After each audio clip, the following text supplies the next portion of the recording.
안녕하세요. 과학이 빛나는 밤의 야간 서행 가이드 이준호입니다. 반갑습니다.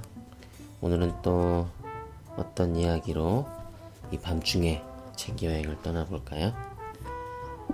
오늘은 한 권으로 끝내는 세상의 모든 과학 226쪽에 있는 이야기입니다. 네, 읽어드리겠습니다. 그러나 좀 더 현실적인 해법을 찾은 사람들도 있었습니다.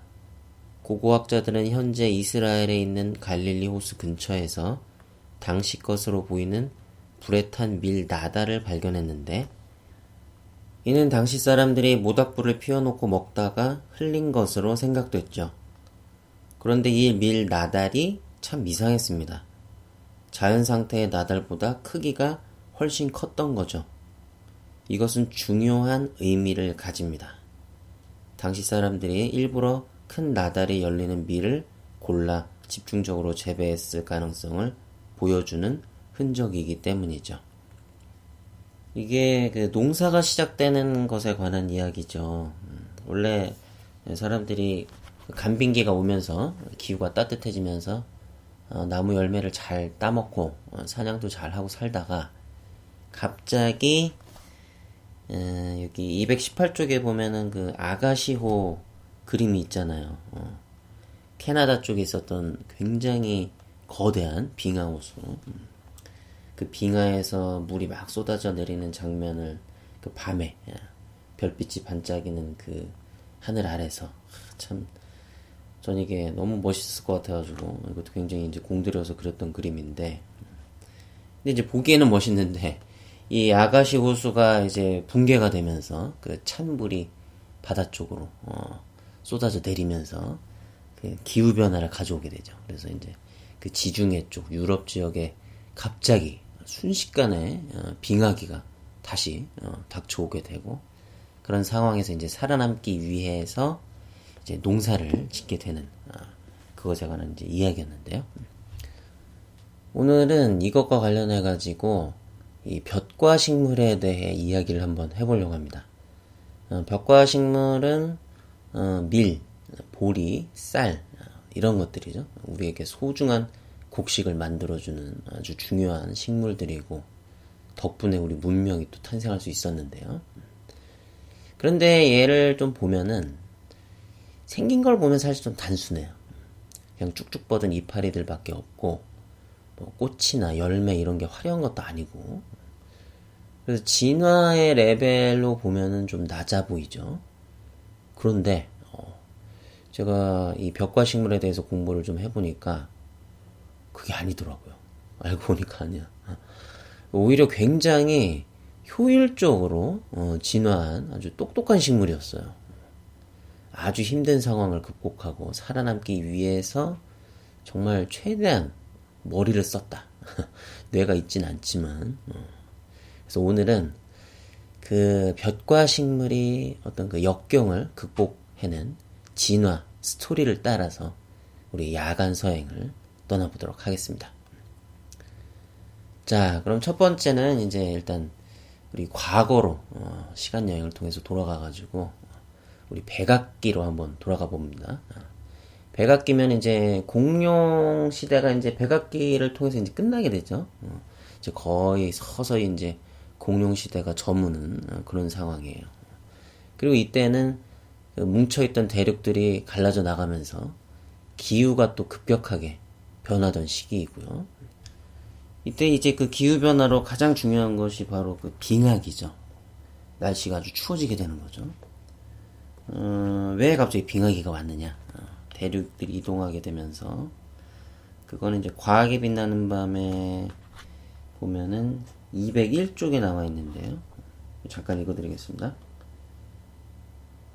남극과 북극은 좀 희한한 모양이에요. 북극은 마치 구멍을 파놓은 듯 유라시아 대륙과 아메리카 대륙, 그린란드로 둘러싸였고, 반대로 남극은 바다 한가운데 큰 땅덩어리가 말뚝을 박은 것처럼 홀로 있습니다. 이런 대륙 배치가 빙하기를 불러와요. 이 남극에 대륙이 있으니까 거기에 이제 얼음이 쌓이게 되잖아요. 그냥 만약에 거기가 바다였으면 얼음이 쌓이지 못하고 좀 흩어질 수도 있는 건데, 그게 아니라 이제 대륙이 있으니까 얼음이 쌓여가지고 걔네들이 이제 또 햇빛을 반사하면서 반사해가지고 우주 공간으로 다 튕겨 내보내게 되면서 빛을 흡수했으면 지구가 좀 더 따뜻해질 수 있을 텐데, 그래서 이제 또 빙하기가 오게 되고, 북극도 이제 거기에는 대륙은 없지만은 대륙들로 둘러싸여 있어가지고 또 얼음이 흩어지지 않고 갇히게 되는 효과가 또 나타나는 거고요. 물론 이제 이거 외에도 뭐 난류의 변화라든가 뭐 이런 것도 있지만은 하여튼 이렇게 대륙 배치가 되면서 빙하기가 오게 됩니다. 그래서 이렇게 지구가 추워지게 됐는데, 이렇게 되면은 식물한테 안 좋죠. 건조해지잖아요. 날씨가 더워야지 바닷물이 많이 증발해서 하늘로 올라가서 구름이 되고 또 비가 내리고 할 텐데, 추우면은 그게 잘 안 되거든요. 물이 부족해지면은 식물은 자라기가 힘들게 되죠. 특히 또 몸집이 큰 식물들, 나무 같은 이런 것들은 물이 또 그만큼 많이 필요하기 때문에 타격이 클 수밖에 없고요. 그래서 이제 큰 나무들은 좀 줄어들고 키 작은 이제 풀들이 좀 더 유리해지게 되죠. 우리 보면 이제 비가 잘 내리지 않는 초원에는 나무보다는 풀들이 많잖아요. 이게 다 이제 물이 부족하기 때문이죠. 근데 이런 상황에서 식물들을 더 힘들게 하는 게 있어요. 바로 초식동물들이죠. 공룡시대 때만 하더라도 이제 거대한 초식동물들이 목을 길게 뻗어가지고 나뭇잎을 이제 주로 뜯어먹고 그랬었는데, 이제는 나무가 별로 없으니까 풀들을 뜯어먹는 거예요. 근데 이렇게 되면은 이 건조한 환경에서 간신히 살아있던 풀들도 이제 다 뜯어먹혀가지고 사라지면서 땅이 사막처럼 이제 황폐해지게 되는 거죠. 지금도 사실 이런 비슷한 일들은 많이 일어나죠. 사람들이 초원에서 가축을 키우면서 가축들이 풀을 다 뜯어먹어 버리니까 초원이 사막으로 이렇게 변하는 일들이 여기저기서 많이 일어나잖아요. 이렇게 되면은 식물뿐만 아니라 결국에는 뭐 초식동물도 다 죽게 되는 거죠. 바로 이런 상황을 헤쳐나가기 위해서 이 볕과 식물은 똑똑한 진화를 해냅니다. 일단 먼저 그 초식동물의 공격을 막아내야 되는데, 그렇잖아요. 잡아먹히면 모든 게 다 끝나는 거니까. 그래서 보통 식물들 같으면 이제 독을 만들어내요. 그래서 초식동물들이 못 먹게 만드는 거죠. 근데 이 메마른 초원에서는 영양분이 없어가지고 그것도 어려워요. 독도 하나의 복잡한 화학물질이잖아요. 그래서 그걸 만들어내려면 다양한 재료, 원료, 영양분 이런 것들이 이제 필요한 거죠. 근데 초원은 그게 부족하거든요. 그래서 볕과 식물은 뭘 이용하냐면 돌 성분을 이용해요. 그러니까 뿌리를 통해서 돌의 주성분인 규소를 흡수합니다. 쉽게 말해서 몸을 딱딱하게 만드는 거예요. 규소를 몸에 축적해가지고. 특히 벼 이파리의 그 가장자리를 현미경으로 보면은 굉장히 날카롭고 돌기가 나 있는데, 이게 마치 어떻게 보면은 그 성을 지키는 군인들이 이렇게 창을 막 들고 있는 그런 모습이에요. 이게 바로 그 규소 성분으로 만드는 거죠. 날카롭게. 이 규소가, 이산화규소가 유리를 만드는 원료이기도 하잖아요. 그래서 굉장히 날카롭게 만들 수가 있는 거예요. 보통 벌레들이 잎을 그 가장자리부터 이렇게 갉아먹기 시작하는데, 이렇게 날카로운 창을 만들어내가지고 그 벌레들이 못 갉아먹게 막아내는 겁니다. 사람도 잘못 스치면은 상처가 나고 심하면 피도 날 수 있어요. 그래서 초식동물들도 살아있는 벼는 웬만하면은 그 잎을 잘 먹지 않는데요. 날카롭다는 걸 알고 있는 거죠. 하지만 이걸 이제 먹을 수 있게 되는 건 언제냐면은 이제 겨울이 되고 벼가 시들어서 이제 죽으면은 그때 이제 먹을 수가 있게 되죠.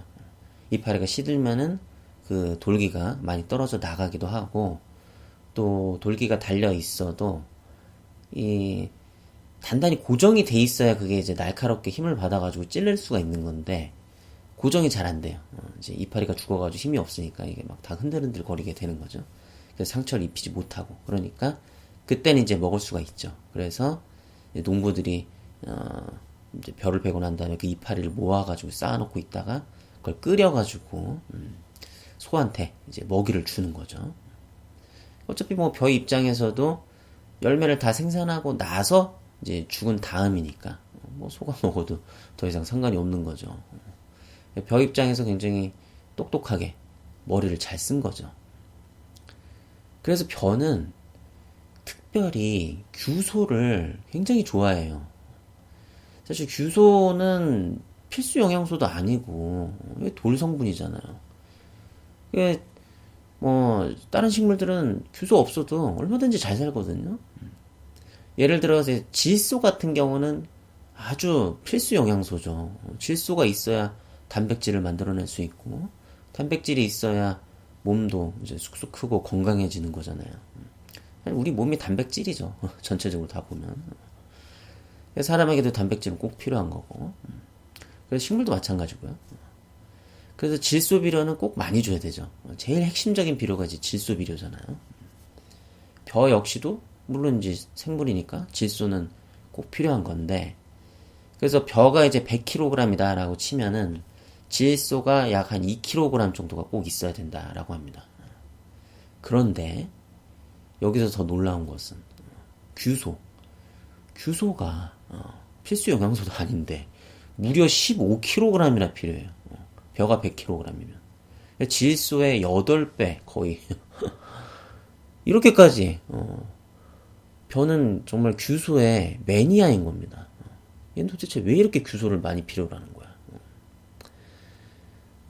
근데 이제 이 규소 같은 경우에는 경쟁 상대가 별로 없어요. 왜냐면 식물들이 이 규소는 뭐 굳이 그걸 필요로 하지 않으니까. 또 돌 성분이고 하니까 이제 흙 속에 얼마든지 많고. 그래서 벼는 경쟁을 할 필요가 없이 규소를 많이 흡수할 수가 있는 거죠. 그래서 이 규소를 가지고 뭘 하냐면은 뭐 그렇게 창도 만들고 하지만은 이걸 흡수해 가지고 줄기를 뻣뻣하게 만드는 거예요. 그 딱딱한 성분을 이용해서 몸을 똑바로 세울 수가 있는 거죠. 그러면은 몸이 똑바로 서면은 햇빛도 더 잘 받잖아요. 그래서 광합성을 잘 할 수 있게 되고, 그래서 초식동물의 공격도 받고 햇빛도 잘 받고 정말 일석이조인 거죠. 그러니까 다른 식물들이 이용하지 않는 어떤 물질을 이용해서 자신에게 굉장히 이로운 상황을 만들어낸 겁니다. 아, 정말 똑똑하죠. 자, 그럼 언제부터 이 벽과 식물들이 규소를 이용하기 시작했을까요? 대략 한 600만 년 전부터였을 거라고 생각을 하고 있는데요. 이때 이 초식동물들이 벽과 식물들을 잘 먹지 못하게 되면서 큰 충격을 받았을 거라고 해요. 수많은 동물들이 멸종하기도 했고, 벽과 식물과 초식동물의 전쟁에서 벽과 식물이 큰 승리를 거둔 거라고 볼 수 있는 거죠. 하지만 초식동물도 가만히 앉아서 당하고 있을 수는 없잖아요. 초식동물들은 어떻게 했냐면은 뻣뻣한 벽과 식물을 어떻게든 소화를 시키기 위해서 위를 진화시켰다라고 합니다. 우리 몸속에도 있는 바로 그 위인데요. 우리는 딱 하나만 있지만은 초식동물들은 최대 위가 4개까지도 있습니다. 그렇다고 4개의 위가 다 이렇게 소화하는 데 쓰이는 건 아니고 우리의 위처럼 이게 어떻게 돼 있냐면은 소화를 담당하는 위는 맨 마지막에 있는 4번째 위예요. 첫 번째 위는 뭘 하냐면은 풀을 저장하고 미생물로 그걸 발효를 시켜요. 우리가 마치 우유를 가지고 발효시켜가지고 요거트나 이제 치즈 이런 걸 만드는 거랑 비슷한 거죠. 소화가 좀 잘 되는 거잖아요, 사실. 치즈나 요거트도. 단백질 같은 것들을 이제 그 미생물이 한번 분해를 하기 때문에 자기가 먹고서. 그리고 이제 두 번째 위는 이 풀을 다시 입으로 되돌려 보내는 역할을 해요. 그래서 입에서 다시 씹죠. 그걸 이제 되새김질이라고 하는데, 그러니까 풀이 워낙에 뻣뻣하고 소화도 잘 안 되고, 그러니까 다시 한번 이제 입으로 으깨면서 소화가 잘 되게 만들어주는 거죠. 그러니까 이 벽과식물이 진짜 치밀하게 노력을 한 거예요. 얘네들이 풀 자체도 이제 소화가 잘 안 되게 만들지만은 영양분도 되게 없어요, 사실. 그래가지고 이 영양분이 풀 쪽에 있는 게 아니라 대부분 그 밑바닥 쪽에 다 있어요. 참 대단해요. 그래서 얘를 이제 소화시키고 또 이걸 가지고 어쨌든 여기서 영양분을 흡수하려면 많이 먹어야 되는 거예요. 워낙에 조금밖에 없으니까 영양분이. 그러니까 소들이 이게 덩치가 클 수밖에 없어요. 많이 먹고 소화도 또 계속해서 막 또 되새김질하고 막 힘들게 하려니까 또 위도 커져야 되고 막 4개씩이나 되고 이러니까 덩치가 안 클 수가 없는 거죠. 하여튼 그렇고 세 번째 위 같은 경우에는 약간 그 뭐랄까 전체적인 감독자 역할이라고 할까요? 그래서 풀이 좀 뭐 소화시킬 만큼 이제 적당히 부드러워졌으면은 이제 네 번째 위로 보내기도 하고 아니면은 이제 뭐 두 번째나 첫 번째 위로 다시 돌려보내기도 하고 다시 좀 더 부드럽게 만들어 갖고 와봐 소화 좀 잘 되게 이런 식으로 하여튼 참 고생을 많이 하는 거죠. 자, 그런데 우리 이제 벽과 식물의 이 대단한 그 놀라운 진화는 아직도 끝나지 않았습니다. 바로 벽과 식물의 생장점인데요.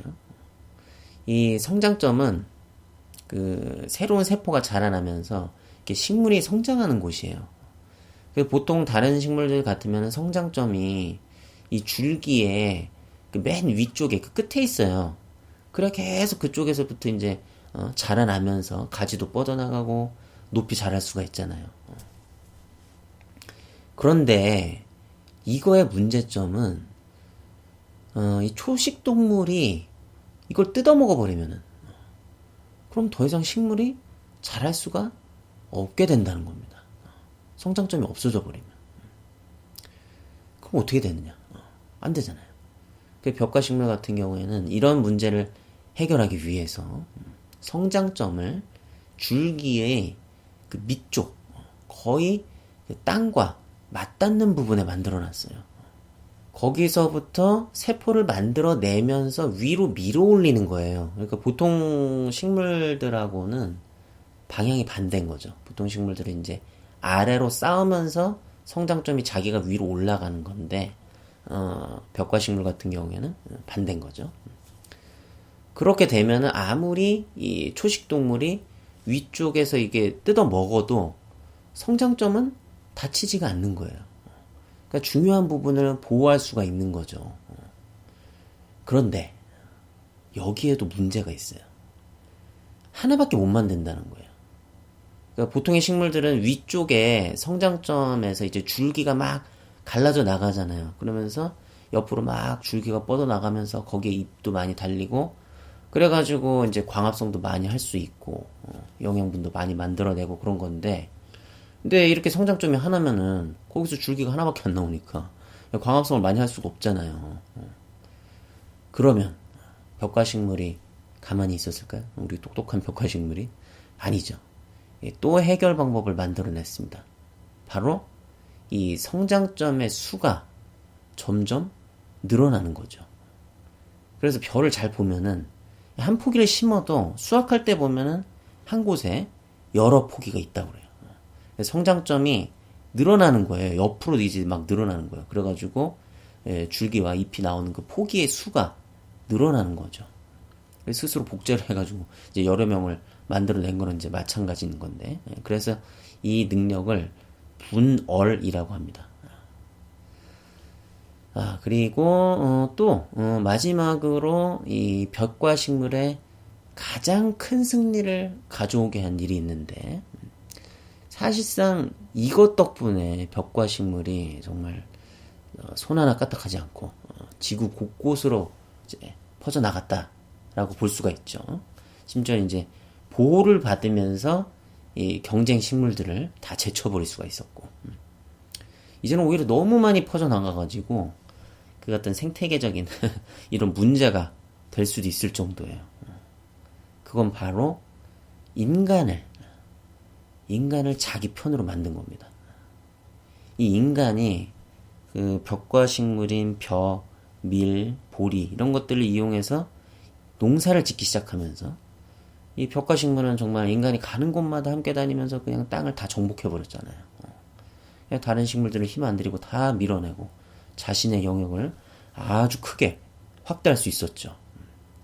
게다가 또 이제 인간이 알아서 그냥 이 벽과 식물을 잘 키우려고 잡초도 다 뽑아주고 물도 공급해주고 비료도 주고 뭐 벌레도 물리쳐주고 정말 정성을 다해서 가꿔 주잖아요. 그러니까 이 벽과 식물 입장에서 너무 편한 거죠. 굉장히 강력한 동맹군을 잘 만난 거죠. 그런데 다른 식물들도 많은데 왜 벽과 식물이 그렇게 인간을 어떻게 했길래 자기 편으로 그렇게 만들 수가 있었을까요? 일단 이 벽과 식물은 굉장히 강인해요. 건조하고 척박한 환경에서 잘 자라죠. 그래서 이제 그 먹을 것이 부족한 초원에서 어쨌든 초원에서도 또 살아가는 사람들이 있었을 텐데 그 사람들의 눈에 띌 수밖에 없었던 거예요. 아까 그 갑자기 찾아온 빙하기 그런 상황에서 먹을 게 없잖아요. 사람들이 다 그냥 나무 열매도 안 맺히고 막 다 나무들이 죽어나가고 그런 상황에서 눈에 띄게 되는 거죠. 맛있는 열매가 열린 나무는 키울 수가 없는 그런 상황에서 이제 대신 볕과 식물을 키우게 되는 겁니다. 그리고 또 이제 중요한 장점이 뭐냐면은 볕과 식물은 빨리 자라요. 그래서 재배하기가 쉽죠. 그 벽과 식물 같은 경우에는 건조한 환경에서 얘가 빨리빨리 자라려고 몸을 되게 단순하게 만들었어요. 그리고 우리 싹이 틀 때도 보면은 얘는 외떡잎이잖아요. 떡잎이 하나잖아요.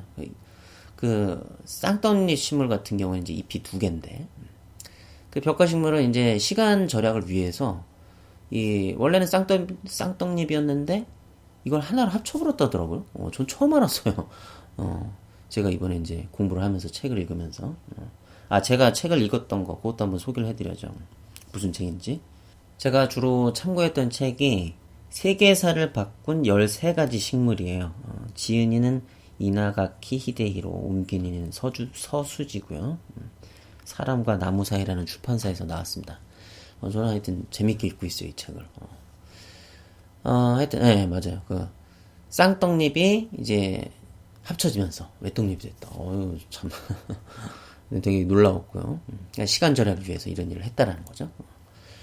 그리고 가지를 잘라보면은 쌍떡잎 같은 경우에는 쌍떡잎 식물 같은 경우에는 가지를 잘라보면 형성층이 있어요. 가운데. 거기를 중심으로 해가지고 식물이 그 부피 생장을 한다고 하죠. 그래서 크기가 커지잖아요. 그래서 나중에는 이제 그 나무 같은 경우에는 막 지름이 몇 미터나 되는 큰 나무가 되기도 하고. 그런데 이렇게 형성층을 만들어내려면 이것도 시간이 많이 걸리고 영양분도 많이 필요하다는 거예요. 그래서 형성층도 없애버렸다라는 겁니다. 정말 단순하게 위로만 쭉쭉쭉쭉 자라나는 거죠.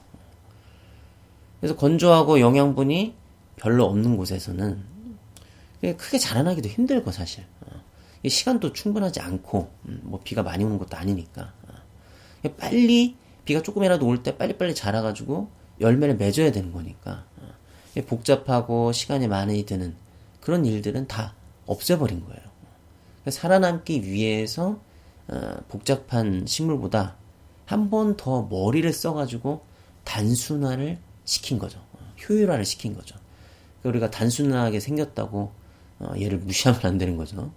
진화의 레벨이 낮은 게 아니라 어떻게 보면 진화의 레벨이 더 높은 거죠. 그래서 이건 또 바이러스랑도 비슷하다라고 볼 수 있죠. 보통 우리도 바이러스 같은 경우에 되게 단순하잖아요. 자신의 그 유전자를 전달하는 RNA 뭐 이제 이런 것들이 주요 성분이 되는 거고 나머지 어떤 대사 작용을 위해서 필요한 복잡한 구조들은 다 버려버리잖아요. 그래가지고 정말 그 가루처럼 만들어가지고 오랫동안 보관을 할 수 있을 정도로 살아있는 건지 죽어있는 건지도 모르는 그런 어떤 상황. 세균에서 필요 없는 부분 이런 것들은 다 벗어버리고 정말 핵심적인 부분만 남은 이런 거랑도 또 비슷하게 볼 수가 있는 거죠.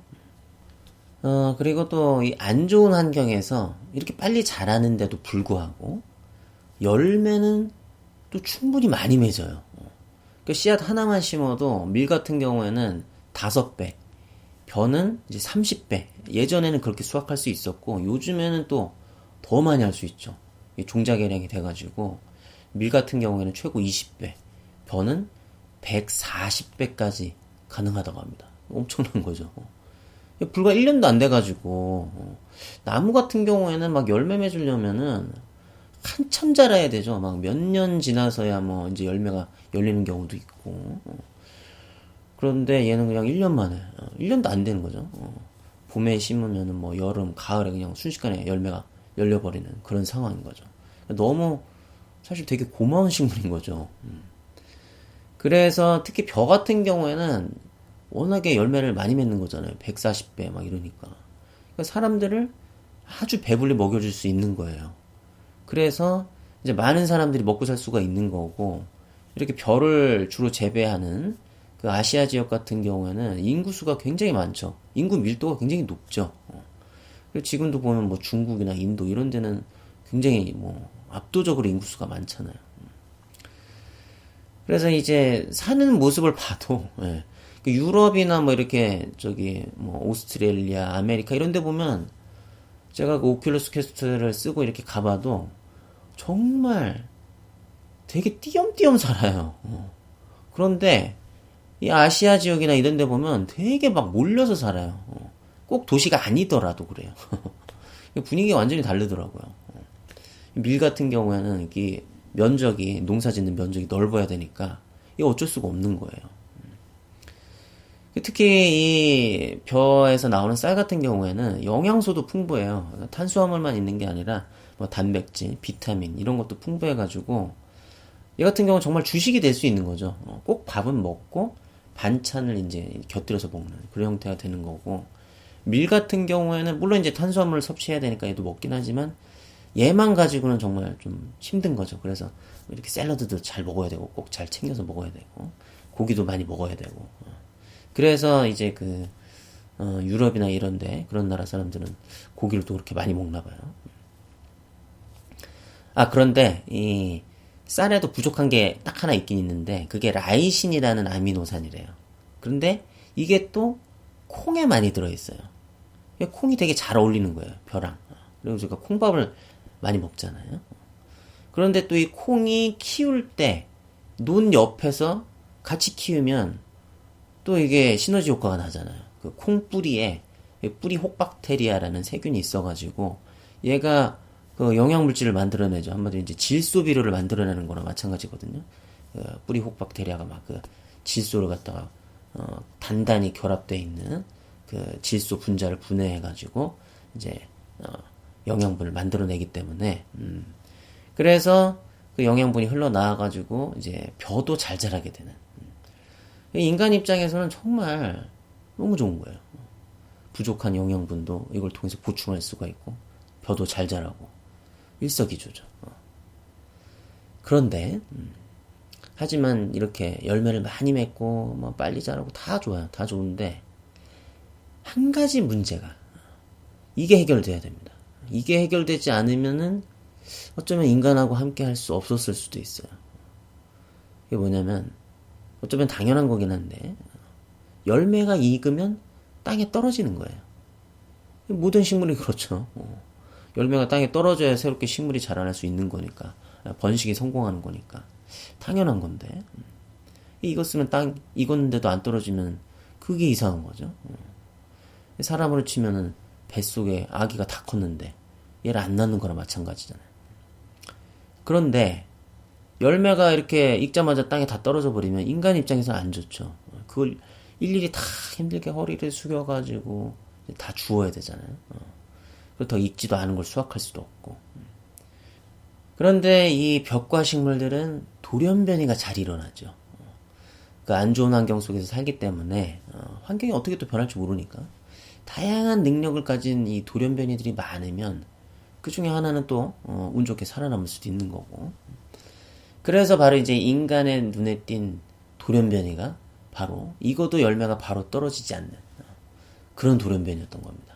그래서 이제 인간 입장에서는 일일이 주울 필요가 없으니까 너무 좋았던 거죠. 하지만 이런 이상한 돌연변이는 인간의 눈에 안 띄었으면 금방 사라져 버렸겠죠.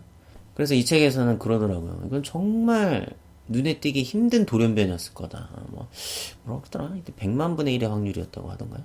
굉장히 힘들게 생겨나는 돌연변인데 인간이 또 얼마나 그걸 또 찾아 헤맸으면 그걸 발견해가지고 이걸 이제 키우게 됐다라고 이야기를 또 했었습니다.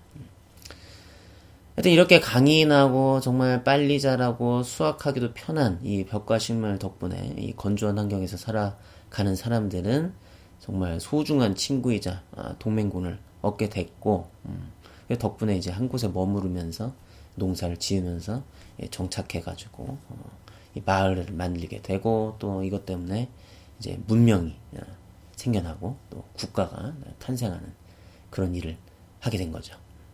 네, 이렇게 해서 오늘은 이 볕과 식물에 대해서 알아봤는데요. 오늘부터 이제 우리 쌀밥을 드실 때마다 또 생각하실 게 많죠. 이 벼가 그 건조한 환경 속에서 살아남기 위해서 해냈던 그 효율적인 진화들 이런 것들도 한번 생각해 보시고 또 거기에 맞춰서 또 초식 동물들이 또 살아남기 위해서 막 몸집을 키우고 위를 4개씩이나 만들고 이제 이런 정말 어떻게 보면 굉장히 치열한 진화인데 그런 것들을 또 생각해 보시면은 이 세상이 또 다르게 보이고 또 풍부하게 느껴지지 않을까 싶습니다. 그리고 여행지를 또 안 가봤네요. 여행지를 가봐야 됩니다. 이번에 제가 함께 가볼 여행지는 김포의 수안산입니다. 자, 우리는 지금 수안산에 와 있습니다. 왜 갑자기 뜬금없이 그냥 수안산에 왔느냐. 제가 이제 또 김포에 살다 보니까 여기저기 이제 등산을 다니기도 하는데 이 수안산은 지금 이 우리 눈앞에 정말 쫙 그 막힘없이 펼쳐져 있다라고 보시면 돼요. 이 풍경들이. 그 김포가 이제 논으로 유명하니까 김포평야. 그 논하고 그 논 사이사이로 이 도시들이 또 되게 잘 발달돼 있거든요. 김포 한강 신도시 뭐 이렇게 해가지고 그 아파트들이 우뚝우뚝 또 다 솟아 있어요. 그 되게 평평하면서도 이렇게 수직적으로 막 중간중간에 막 솟아 있는데 이게 되게 이질적이면서도 되게 좀 잘 어울려요. 그래서 참 보는 맛이 있는 그런 풍경입니다. 또 중간중간에 산들도 이렇게 딱 펼쳐져 있고 또 저 멀리 바다도 또 눈에 딱 보이고 그래가지고 다양한 어떤 볼 맛이 있는 그런 곳이죠. 정상에 그 팔각정이 있는데 거기 앉아가지고 지금 우리가 이 바람을 이 봄바람 따뜻한 바람을 맞으면서 이제 내려다보고 있는 겁니다.